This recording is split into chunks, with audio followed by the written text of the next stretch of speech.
ಎಲ್ಲರಿಗೂ ನಮಸ್ತೆ. ಇವತ್ತಿನ ವಿಡಿಯೋದಲ್ಲಿ ನಾವು ಸಂಕಷ್ಟ ಚತುರ್ಥಿಯ ಕಥೆಯ ಬಗ್ಗೆ ಸಂಪೂರ್ಣವಾಗಿ ತಿಳಿದುಕೊಳ್ಳೋಣ. ಸಂಕಷ್ಟ ಚತುರ್ಥಿಯ ಮಹಿಮೆ ಮತ್ತು ಆರಂಭ ಹೇಗಾಯಿತು ಅಂತ ತಿಳ್ಕೊಳ್ಳೋಣ ಇವತ್ತು. ಮೊದಲನೇದಾಗಿ ಓಂ ಗಂ ಗಣಪತೇ ನಮಃ. ಈ ಸೃಷ್ಟಿಯಲ್ಲಿ ಅನೇಕ ವ್ರತಗಳಿವೆ, ಆದರೆ ಜೀವನದ ಕಷ್ಟಗಳನ್ನು ನಿವಾರಿಸಿ ವಿಘ್ನಗಳನ್ನು ದೂರ ಮಾಡಿ ಮನಸ್ಸಿಗೆ ಶಾಂತಿ ನೀಡುವ ವ್ರತಗಳಲ್ಲಿ ಸಂಕಷ್ಟ ಚತುರ್ಥಿ ವ್ರತವು ಅತ್ಯಂತ ಪವಿತ್ರವಾದದ್ದು. ಪ್ರತಿ ತಿಂಗಳು ಕೃಷ್ಣ ಪಕ್ಷದ ಚತುರ್ಥಿಯಂದು ಈ ವ್ರತವನ್ನು ಆಚರಿಸಲಾಗುತ್ತದೆ.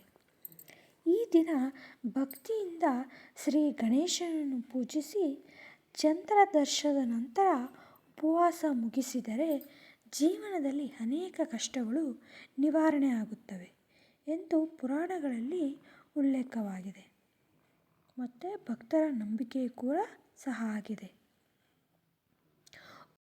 ಒಮ್ಮೆ ಕೈಲಾಸ ಪರ್ವತದಲ್ಲಿ ದೇವತೆಗಳು, ಋಷಿಗಳು ಮತ್ತು ಸಿದ್ಧರು ಸೇರಿದ್ದರು. ಆಗ ಮಹರ್ಷಿ ನಾರದ ಮುನಿಗಳು ಲೋಕಗಳಲ್ಲಿನ ಜನರ ದುಃಖವನ್ನು ನೋಡಿ ಪರಮೇಶ್ವರನಿಗೆ ಪ್ರಶ್ನಿಸಿದರು. ಪ್ರಭು, ಜನರು ಸಾಲ, ರೋಗ, ಸಂತಾನ ಸಮಸ್ಯೆ, ದಾರಿದ್ರ್ಯ ಮತ್ತು ಅನೇಕ ಕಷ್ಟಗಳಿಂದ ಬಳಲುತ್ತಿದ್ದಾರೆ. ಇವುಗಳಿಂದ ಸುಲಭವಾಗಿ ಮುಕ್ತಿ ಪಡೆಯಲು ಯಾವ ವ್ರತವನ್ನು ಆಚರಿಸಬೇಕೆಂದು ಶಿವನನ್ನು ಕೇಳಿದರು. ಅದಕ್ಕೆ ಶಿವ ಸಮಾಧಾನದಿಂದ ಉತ್ತರಿಸಿದರು. ಅರೇ ನಾರದರೆ, ಎಲ್ಲ ವಿಘ್ನಗಳನ್ನು ನಿವಾರಿಸುವ, ಸಕಲ ಕಾರ್ಯಗಳನ್ನು ಯಶಸ್ವಿಗೊಳಿಸುವ ವ್ರತವೆಂದರೆ ಶ್ರೀ ಗಣೇಶ ಸಂಕಷ್ಟ ಚತುರ್ಥಿ ವ್ರತ. ಈ ವ್ರತವನ್ನು ಭಕ್ತಿಯಿಂದ ಆಚರಿಸುವವರ ಜೀವನದಲ್ಲಿ ನನ್ನ ಪುತ್ರ ಗಣೇಶನ ಕೃಪೆ ಸದಾ ನೆಲೆಸಿರುತ್ತದೆ. ನಂತರ ಶಿವನು ನಾರದರಿಗೆ ಗಣೇಶನ ಜನನ ಮತ್ತು ಅವನ ಮಹಿಮೆ ಮತ್ತು ಈ ವ್ರತವು ಹೇಗೆ ಲೋಕದಲ್ಲಿ ಪ್ರಸಿದ್ಧಿ ಆಯಿತು ಎಂಬ ಅದ್ಭುತ ಕಥೆಯನ್ನು ವಿವರಿಸಲು ಆರಂಭಿಸಿದರು. ದೇವಿ ಪಾರ್ವತಿಯ ತಪಸ್ಸು ಮತ್ತು ಶ್ರೀ ಗಣೇಶನ ಜನನ. ಕೈಲಾಸ ಪರ್ವತದಲ್ಲಿ ಶಿವ ಮತ್ತು ಪಾರ್ವತಿ ಸಂತೋಷವಾಗಿ ವಾಸಿಸುತ್ತಿದ್ದರು. ಒಂದು ದಿನ ಶಿವನು ಲೋಕಕ್ಷೇಮಕ್ಕಾಗಿ ದೀರ್ಘ ತಪಸ್ಸಿಗೆ ಹೊರಟನು. ಪಾರ್ವತಿ ದೇವಿಯು ಕೈಲಾಸದಲ್ಲಿ ಏಕಾಂಗಿಯಾಗಿ ಉಳಿದಳು. ಒಂದು ದಿನ ಸ್ನಾನಕ್ಕಾಗಿ ಸಿದ್ಧವಾಗಿದ್ದ ಪಾರ್ವತಿ ದೇವಿಗೆ ಒಂದು ಆಲೋಚನೆ ಬಂದಿತ್ತು.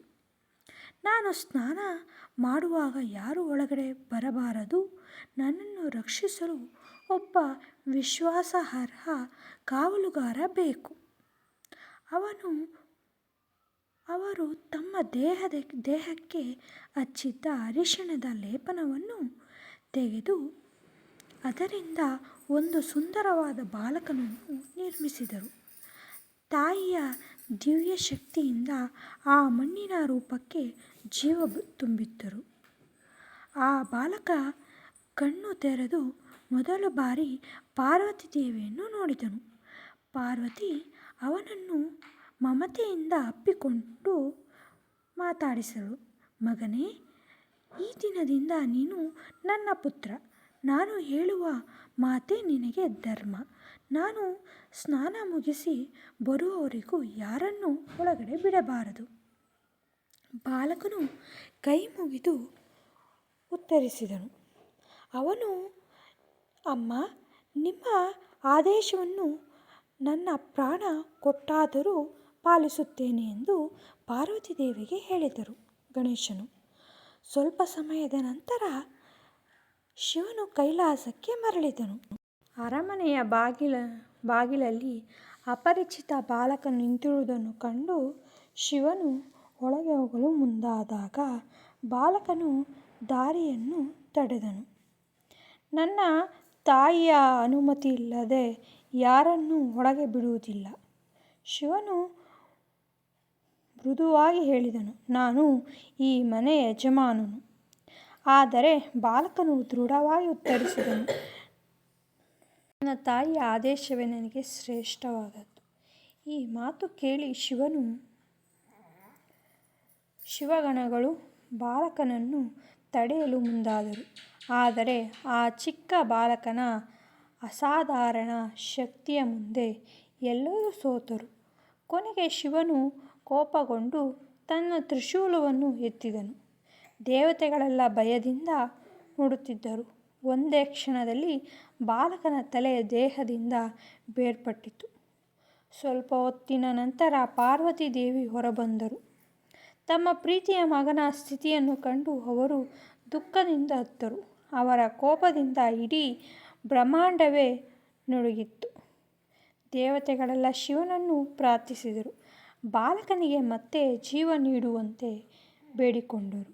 ಶಿವನು ತನ್ನ ಗಣಗಳಿಗೆ ಆದೇಶಿಸಿದರು, ಉತ್ತರ ದಿಕ್ಕಿಗೆ ಮುಖ ಮಾಡಿ ಮಲಗಿರುವ ಮೊದಲ ಜೀವಿಯ ತಲೆಯನ್ನು ತಂದುಕೊಂಡು ಬನ್ನಿ ಎಂದು ಶಿವನು ಆದೇಶ ಮಾಡಿದನು.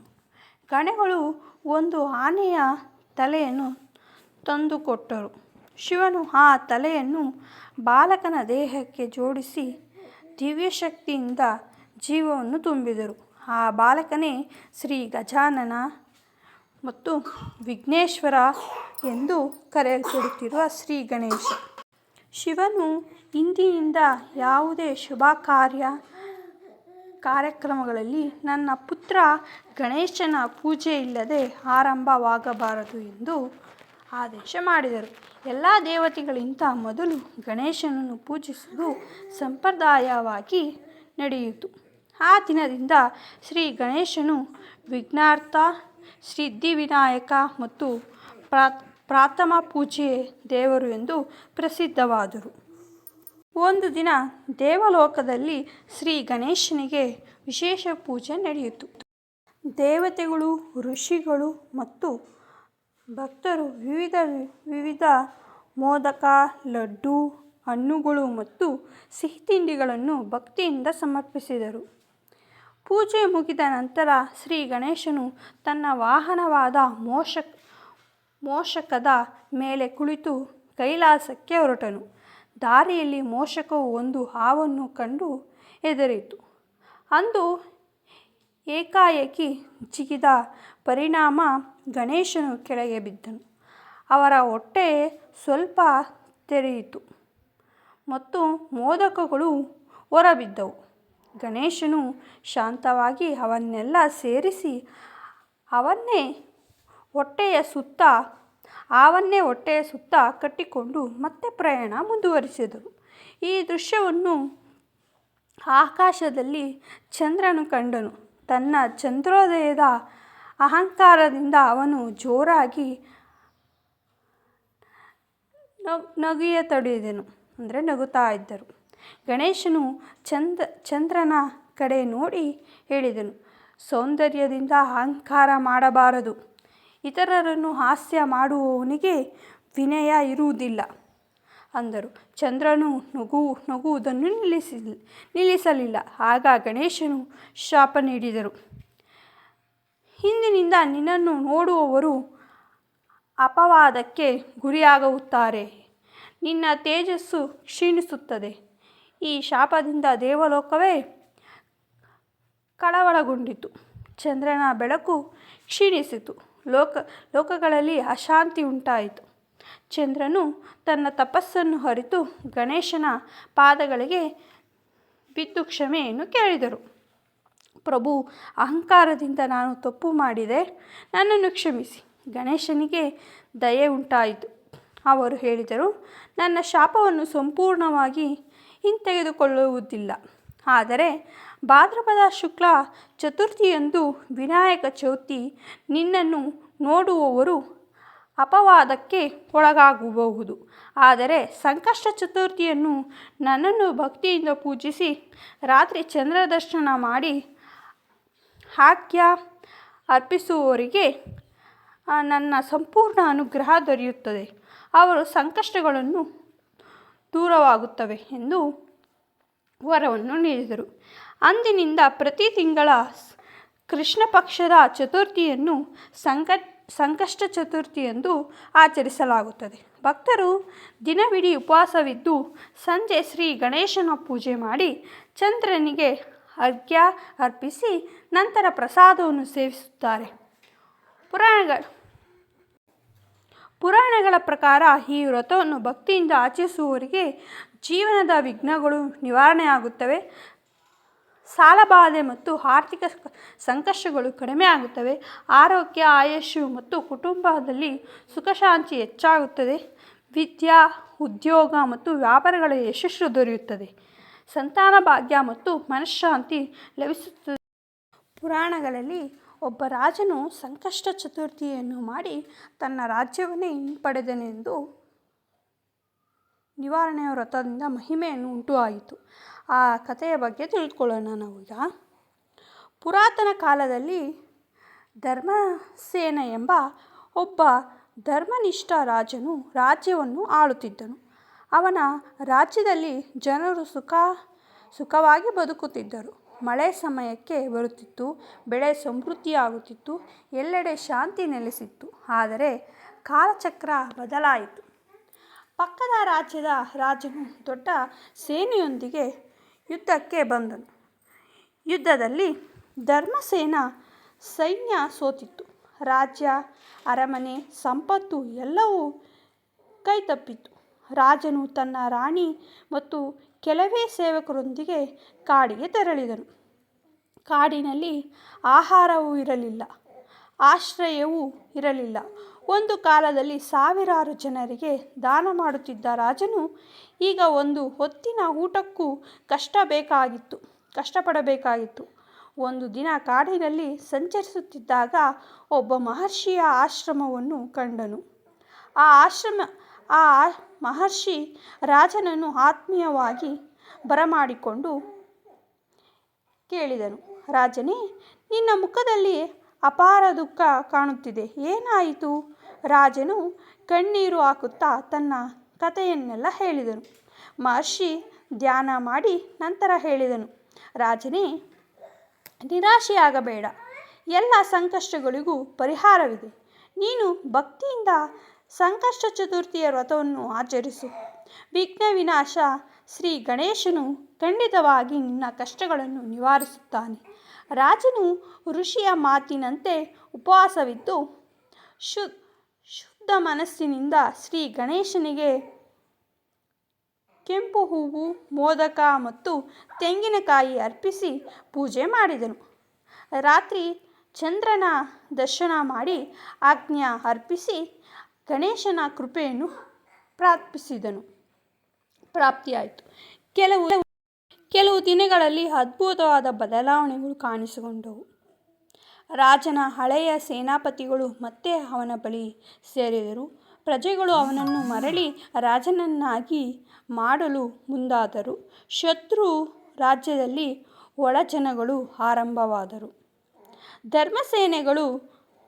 ಧರ್ಮಸೇನನು ಧರ್ಮದ ಮಾರ್ಗದಲ್ಲೇ ಯುದ್ಧ ಮಾಡಿ ತನ್ನ ರಾಜ್ಯವನ್ನು ಮರಳಿ ಪಡೆದನು. ರಾಜ್ಯಾಭಿಷೇಕದ ದಿನ ಅವನು ಅರಮನೆಯಲ್ಲಿ ಭವ್ಯವಾದ ಸಂಕಷ್ಟ ಚತುರ್ಥಿ ಪೂಜೆಯನ್ನು ನೆರವೇರಿಸಿ ಸಾವಿರಾರು ಜನರಿಗೆ ಅನ್ನದಾನ ಮಾಡಿದನು. ಆಗ ರಾಜನು ಹೇಳಿದ ಮಾತು, ನನ್ನ ಬಲದಿಂದಲ್ಲ, ನನ್ನ ಆಯುಧಗಳಿಂದಲ್ಲ, ಶ್ರೀ ಗಣೇಶನ ಕೃಪೆಯಿಂದಲೇ ನಾನು ಎಲ್ಲವನ್ನೂ ಮರಳಿ ಪಡೆದನು. ಅಂದಿನಿಂದ ಆ ರಾಜ್ಯದಲ್ಲಿ ಪ್ರತಿ ತಿಂಗಳು ಸಂಕಷ್ಟ ಚತುರ್ಥಿಯನ್ನು ವ್ರತವನ್ನು ಆಚರಿಸುವ ಸಂಪ್ರದಾಯ ಆರಂಭವಾಯಿತು. ಸಂಕಷ್ಟ ಚತುರ್ಥಿಯ ವ್ರತದ ಪೂಜಾ ವಿಧಾನ: ಬೆಳಗಿನ ಜಾವ ಎದ್ದು ಸ್ನಾನ ಮಾಡಿ ಶುಭ್ರವಾದ ಬಟ್ಟೆಯನ್ನು ಧರಿಸಬೇಕು. ಮನೆಯಲ್ಲಿ ಅಥವಾ ದೇವಾಲಯದಲ್ಲಿ ಶ್ರೀ ಗಣೇಶನ ಮೂರ್ತಿ ಅಥವಾ ಪ್ರತಿಮೆಯನ್ನು ಇಟ್ಟುಕೊಳ್ಳಬೇಕು. ಗಣೇಶನಿಗೆ ಈ ಪೂಜೆಯ ಸಾಮಗ್ರಿಗಳು ಅರ್ಪಿಸಬೇಕು: ದರ್ಬೆ 21 ದರ್ಬೆ, ಇಲ್ಲದಿದ್ದರೆ 108 ಎಲೆಗಳು, ಕೆಂಪು ಹೂಗಳು, ಮೋದಕ ಅಥವಾ ಉಂಡೆ, ತೆಂಗಿನಕಾಯಿ, ಬಾಳೆಹಣ್ಣು ಮತ್ತು ಇತರ ಹಣ್ಣುಗಳು, ಕುಂಕುಮ, ಅರಿಶಿಣ, ಚಂದನ, ದೀಪ ಮತ್ತು ಧೂಪ. ನಂತರ ಭಕ್ತಿಯಿಂದ ಈ ಮಂತ್ರವನ್ನು ಜಪಿಸಬೇಕು. ಓಂ ಗಂ ಗಣಪತೇ ನಮಃ, ಓಂ ಗಂ ಗಣಪತೇ ನಮಃ ಎಂದು ಜಪಿಸಬೇಕು. ಸಾಧ್ಯವಾದರೆ 108 ಬಾರಿ ಜಪಿಸಬೇಕು ಉತ್ತಮ, ಇಲ್ಲಾಂದರೆ 54 ಬಾರಿ ಜಪಿಸಬಹುದು. ನಂತರ ಚಂದ್ರನ ದರ್ಶನ ಮಾಡಬೇಕು. ಸಂಜೆ ಚಂದ್ರೋದಯವಾದ ನಂತರ ಚಂದ್ರನಿಗೆ ನೀರನ್ನು, ಅಕ್ಷತೆ ಮತ್ತು ಹೂವಿನಿಂದ ಅರ್ಘ್ಯ ಅರ್ಪಿಸಬೇಕು. ಆ ಸಮಯದಲ್ಲಿ ಹೀಗೆ ಪ್ರಾರ್ಥಿಸಬಹುದು: ಹೇ ವಿಘ್ನೇಶನಾಥ, ಶ್ರೀ ಗಣೇಶ, ನನ್ನ ಜೀವನದಲ್ಲಿರುವ ಎಲ್ಲ ಕಷ್ಟಗಳು ದೂರ ಮಾಡಿ ಆರೋಗ್ಯ, ಐಶ್ವರ್ಯ, ಜ್ಞಾನ, ಸಮೃದ್ಧಿಯನ್ನು ಕರುಣಿಸು ಎಂದು ದೇವರಿಗೆ ನಮಸ್ಕಾರ ಮಾಡಿಕೊಳ್ಳಬೇಕು. ಗಣೇಶನು ವಿಘ್ನಗಳನ್ನು ನಿವಾರಣೆ ಮಾಡುವ ದೇವರಷ್ಟೇ ಅಲ್ಲ, ಅವರು ವಿನಯ, ಜ್ಞಾನ, ಧರ್ಮ, ಕರ್ತವ್ಯವನ್ನು ನೀಡುವ ದೇವರಾಗಿರುತ್ತಾರೆ. ವಕ್ರತುಂಡ ಮಹಾಕಾಯ ಸೂರ್ಯಕೋಟಿ ಸಮಪ್ರಭಾ ನಿರ್ವಿಘ್ನಂ ಗುರುನೇ ದೇವ ಸರ್ವಕಾರ್ಯೇಷು ಸರ್ವದಾ. ಓಂ ಗಂ ಗಣಪತೇ ನಮಃ, ಓಂ ಗಂ ಗಣಪತೇ ನಮಃ ಎಂದು ದೇವರಿಗೆ ನಮಸ್ಕಾರ ಮಾಡಿಕೊಂಡು ಎಲ್ಲ ಒಳ್ಳೆಯದಾಗಲಿ ಎಂದು ನಮಸ್ಕಾರ ಮಾಡಬೇಕು. ನೋಡಿದ್ರಲ್ಲ, ನಿಮಗೆ ಈ ವಿಡಿಯೋ ಇಷ್ಟ ಆದರೆ ಲೈಕ್ ಮಾಡಿ, ಶೇರ್ ಮಾಡಿ, ಸಬ್ಸ್ಕ್ರೈಬ್ ಮಾಡಿ. Thank for watching.